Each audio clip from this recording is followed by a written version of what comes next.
green flag is at the ready. This is the Acura Grand Prix of Long Beach. Let's go! Sebastian Bourdais on the pole, and Durrani in that white and red wheel and engineering Cadillac. Tom Blomqvist to the inside in that pink machine for Meyershank Racing. Durrani backs out of it. Blomqvist to the inside, side by side through the apex. And Tristan Vautier on the inside in the Mustang sampling Cadillac. Great move. Albuquerque sits there in that sixth position. A lot of work to do now. Was not able to make the moves that he made here last year. So finding a rhythm now on this opening lap. Sebastian Bourdais, the pole sitter, was under no threat, and he's taken off. He's got a little gap already over his teammate Alex Lynn. You'd have to think that those boys had a chat in the Chip Ganassi Racing Hospitality prior to the start here today about how they wanted to approach this start. Try and manage it, not open that door down into turn one. They did that perfectly. It's a good move from Tom Blomqvist as well in the Meyershank Acura, the pink-white car there. The Auto Nation Sirius XM machine had that nice inside line. Let's talk more about this car, though. And Pipo Durrani with Marty. Hey, Lee, you called it. It was coming to the green. Pipo Durrani made a little contact with another car. And Calvin, they lost a dive plane on the front wing of that car. How much will that affect the car? I would assume in the streets of Long Beach, maybe not as much at a place like Daytona or Sebring, but certainly won't help the handling. Yeah, you can see that there on the left front corner, Marty. That'll probably take about 20, 30 pounds of downforce. So that affects your braking. Can create a little bit more understeer in the race car with the car will not be as sharp on turn in. Take a look here. A little bit of a stack up there because there's not enough room. Blomqvist runs over the front corner there at Durrani. Albuquerque's involved. Vautier had nowhere to go. Let's take a look on board here with Philippe Albuquerque. Just a big stack up there. Tom kind of crosses the bow there of Durrani. Durrani fortunately got back on the power and was able to make a good start nonetheless. Jack Hawksworth behind the wheel of the Lexus for Vassar Sullivan Racing. The British driver had heartbreak at Sebring with just 2 laps from home. Oh, problem for Sebastian Bourdais, the race leader, in the wall. Is he trying to find reverse? It's just stuck. He is trying to find reverse, Lee, and that's what we talked about with this team, right? They have been so quick at every race. They have finished last in every race as well. And here again, start of the race at Long Beach, trouble for the 01. Gearbox issues at Sebring. Now what has happened to Sebastian? Well, I wonder if traffic was involved. It's about this time in the race that these DPIs are getting around to the tail end of the GTD field. Very unusual by yourself to run that wide coming through that hairpin. Take a look at it again. Oh, this is it. Gets down at the inside and just doesn't have the grip at that angle to make the corner and just runs out of room. It's a very tight hairpin. Very much compromised it, so a little bit of a mistake there by Sebastian Bourdais. Up the inside of Kyle Washington in the GMG Porsche. He got a little bit of lock up there, just lost the front grip and just runs out of room. So already making ground though. Sebastian Bourdais was 21.5 seconds behind. He's now already lopped 2 seconds off that and is on a mission. Got a long way to go though. Looking at history, Dane Cameron won Pablo Montoya. You can see the delta there coming into the third race of the championship. Same for Ricky Cameron, Elio Castroneves, and then Felipe Nasr and Pipo Durrani last year. There's the car that Bourdais passed in the hairpin. He's now caught Carl Washington back up. He is on the attack. Meanwhile, so Alex Lynn in the 02 Ganassi Cadillac inherits the lead of the race over Tom Blomqvist in the Meyershank Acura, then Pipo Durrani, and then we join this scrap, which is a good one. Philippe Albuquerque on a mission trying to get by Tristan Vautier in the Mustang sampling Cadillac. Well, GM have had such a strong run here on the streets of Long Beach. They haven't been beaten here, both in the DP and the DPI era, since 2014 when Chip Ganassi Racing won here in a Riley Ford-powered machine. That's crazy, isn't it? That's crazy. It's their cars, just the torque off the corners, the drivability, the suspension setup. We see at Sebring that Cadillac is just a rock star over the bumps. Looking at Alex Lynn of Chip Ganassi Racing in that red and black Cadillac, down into turn one more time, being hounded. This has been going on forever, Cal. Tom Blomqvist of Meyershank Racing just hounding him while looking in the mirror equally as much to try and defend from Pipo Durrani. And Sebastian Bourdais, the pole sitter, and then the guy who got stuck, got hung up at the hairpin, was 21 seconds behind, is now in the mix. Oh, and Durrani on the inside. Big move, elbows out, forces Tom Blomqvist wide and makes a very aggressive, bold move there to take over second position. Bourdais goes with him. second to fourth in one turn is the story for Tom Blomqvist. Now, can he respond? Traffic was there, and Durrani saw an opportunity, Marty. I think it's fascinating down here, Cal. You have about half the DPI field that says, you know what, forget about fuel, run as hard as you can. The 31 certainly doing that, and you see Sebastian Bourdais doing that as well. Meanwhile, the two leaders, Alex Lynn up front, Tom Blomqvist, they're still in fuel save mode. So some different strategies among the DPI teams, creating some terrific racing diff. Here's Durrani slicing his way to the... Oh, and he's wide. He gets in there deep. Bourdais gets a run and gets around, sandwiching the Aston Martin. Bourdais up to second. And it's a Chip Ganassi Racing 1-2 again for the first time since the beginning of the race. But it's the 0-2 leading the 0-1. Durrani just got in there deep, lost the front end, got into the grey, just washed out towards the wall, had to give up the gas. Bourdais pounced. While we were in the break, there was some drama for the Whelen Engineering Cadillac. Now, Tristan Nunez just took over the car from Pippo Durrani, and this happened. As you can see, just stays on the lead lap. So here's our leader, Alex Lynn. Nunez trying to hang on here, and suddenly had a technical issue with the race car. Thought the car was broken. Goes down the escape route here. Now, it wasn't the only thing that happened, because the teammates from Chip Ganassi Racing went at it. Sebastian Bourdais on the inside of Alex Lynn at turn 8. Beautiful move. See you later. Wow. That was another bold move. Just Sebastian reading the traffic a little bit better.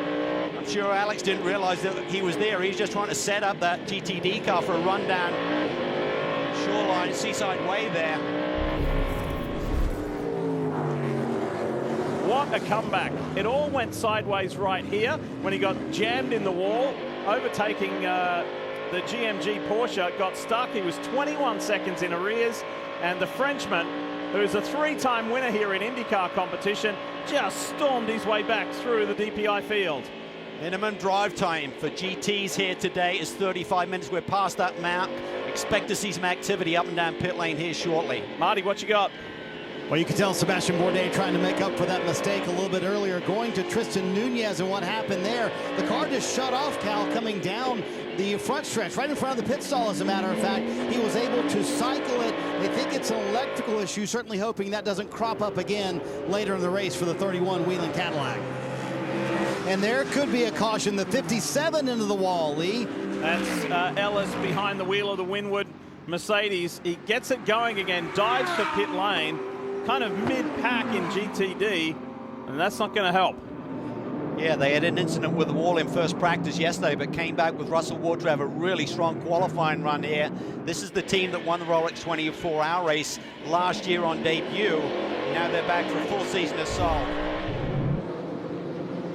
This is what happened to Philip Ellis. Did he get tagged by the RLL BMW? No. Similar to Sebastian Bourdais. Yeah, I don't think that was his outlap, as if the tyres were relatively cold, so to speak. So he just gets wide there, gets in the marbles a little bit, and can't get it turned.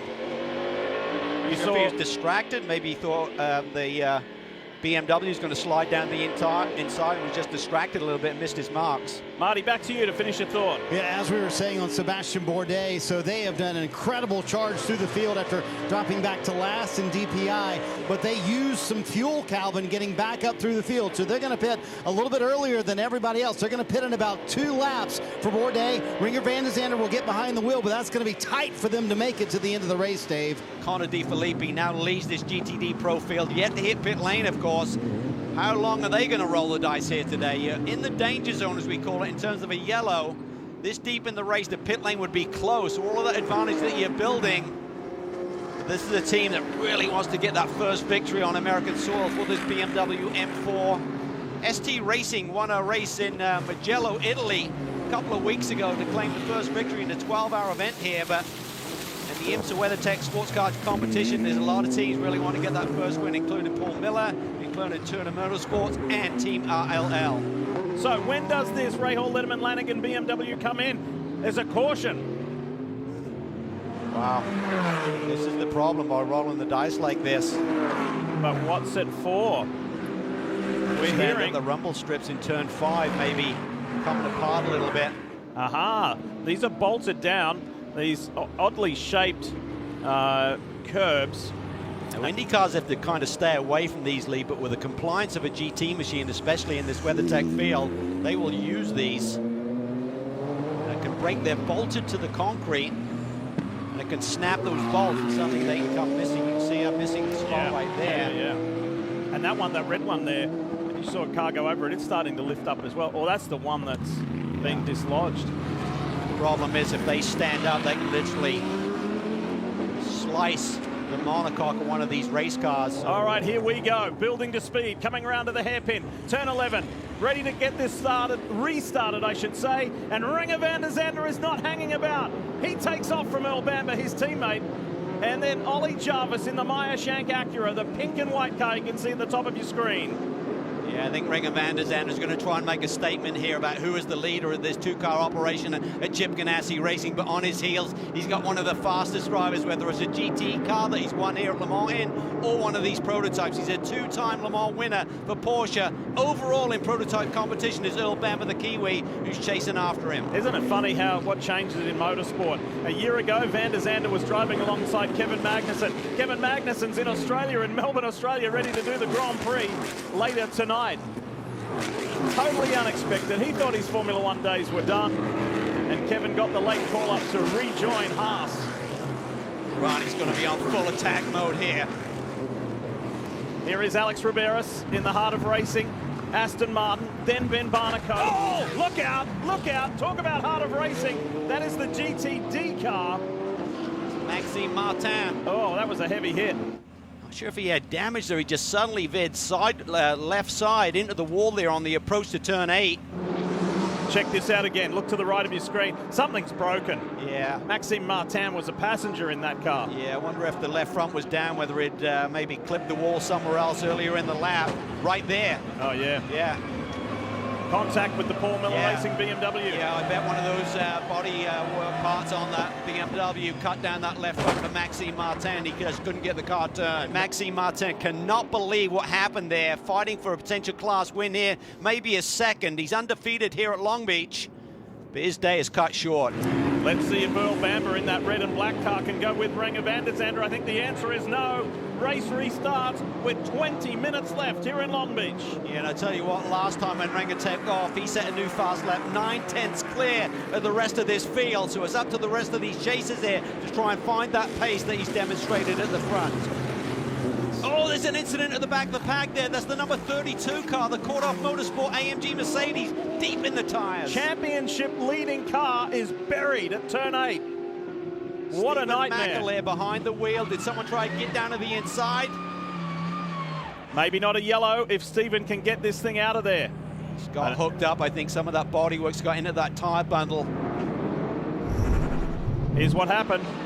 Coming down the hill. This is the run from 7 down to 8. See if he gets hit.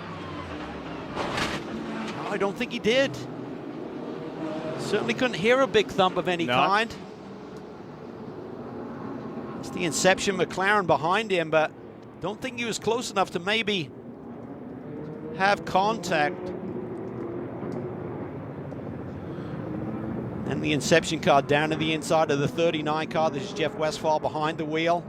Just runs out wide in the grey. You just can't get the car turned. And the more you turn the steering wheel, the worse that makes it when you're that far out. It's just on that trajectory. You can't do anything about it.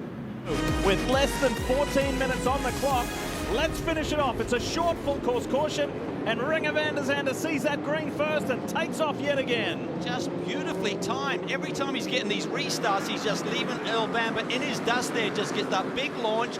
I'm not sure why Bamber's not a little bit closer to his gearbox coming through turn 9, but now they settle back in again. Jarvis, followed by the other Englishman in that DPI field, Richard Westbrook, 3rd and 4th right now. Here come the GT class, that Inception. McLaren dives to the inside. Cool stuff there. Oh, look out, the Rahal Letterman BMW. John Edwards was getting forceful there. Yeah, against another BMW. That's Bill Aublin there, looking for another win. 64 IMSA wins he has. He's the winningest driver. Look at Westy on the attack. Locked up briefly. Durrani takes a big run around the outside. He's going to get the position. Cadillac on Cadillac, downhill, down to turn 8. Westbrook can't do anything from out there. Watch this, though. He's going to get a run. Oh! That was awesome stuff. Ollie Jarvis is under attack, and entering the scene is Ricky Taylor in the Konica Minolta Acura. The blue and black machine at the back of this foursome. Westy at 46 years old amongst the young whippersnappers here, trying to make it happen. And I love, Calvin, what he said as the 31 makes it around the 5 there. Almost, what tight action there. He said sometimes as a driver, you go into a zone. Bourdais did that today. What a race we're having there. What a battle between Durrani and Westbrook. Durrani demonic on the brakes there into turn 6. Goes around the outside once again. On a mission. What do you call him, Lee? The Dynamo. He's driving like it right now. He is fired up right now. He's found the balance in that race car. He's on the attack. Can he go chase down Jarvis right now? 6 minutes left. There is only 0.6 of a second between first and second overall between the Ganassi teammates Renger van der Zande and Earl Bamber. Is Bamber staging a late challenge to get back-to-back victories? The Mobil 1 12 Hours of Sebring, and this is the Acura Grand Prix of Long Beach. They won here with the Lamborghini Huracan last year and then made that late decision to move to BMW for this year. Missed Daytona, got the car just before Sebring, but were very quick there, really fast pace. Unfortunately got taken out in an incident, and here's the 51 car of Eversley. He was 4th in class. Unbelievable, really great debut here for Rick Ware Racing in GTD. Probably okay. I don't think there'll be too much damage there. What a bummer, so late in the race. Oh, look at this. Where's Westy? Did Westy get by these guys? I'd say so, because there was Ricky Taylor. So that's put Westbrook straight through. Side by side, contact at the hairpin. Jarvis goes sideways. Westbrook in the Mustang sampling number 5 says, thanks, fellas. I'll take those 2 spots. Well, those are those bold moves that you have to make here on a street course. Wesley says, thank you very much. That had huge advantages in the championship chase. Westbrook won't keep his championship lead with Tristan Vautier, but they won't be far out of it. So white flag will be displayed here with just 24 seconds remaining, and Renger van der Zande, the Dutch driver, is on his way home. His teammate Sebastian Bourdais put in the drive of the day, coming back from 21 seconds down to regain the lead of the race and hand it over to the Dutchman, who has been flying ever since. Yeah, we talk about that GM dominance here. Since the DPI era, this Cadillac has been unbeaten. Before that, they won twice in the DP era. Seb Bourdais looking on with his dad Patrick there, looking like they might get that first win they need it. They need to get off the schneid here and get some points on the board. Huge weekend for Chip Ganassi Racing, of course, with 4 drivers over on the NTT IndyCar side of things. So too for Meyer Shank Racing.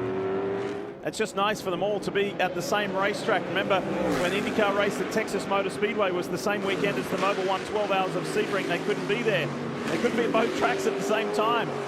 But this is Chip Ganassi's race to win with Renger van der Zande, Sebastian Bourdais. All the bad luck is out of the way. Finally, the sun is shining on the 01, and Chip Ganassi Racing and Cadillac win the Acura Grand Prix of Long Beach. Sebastian Bourdais and Renger van der Zande. What a comeback. That is a very fitting victory.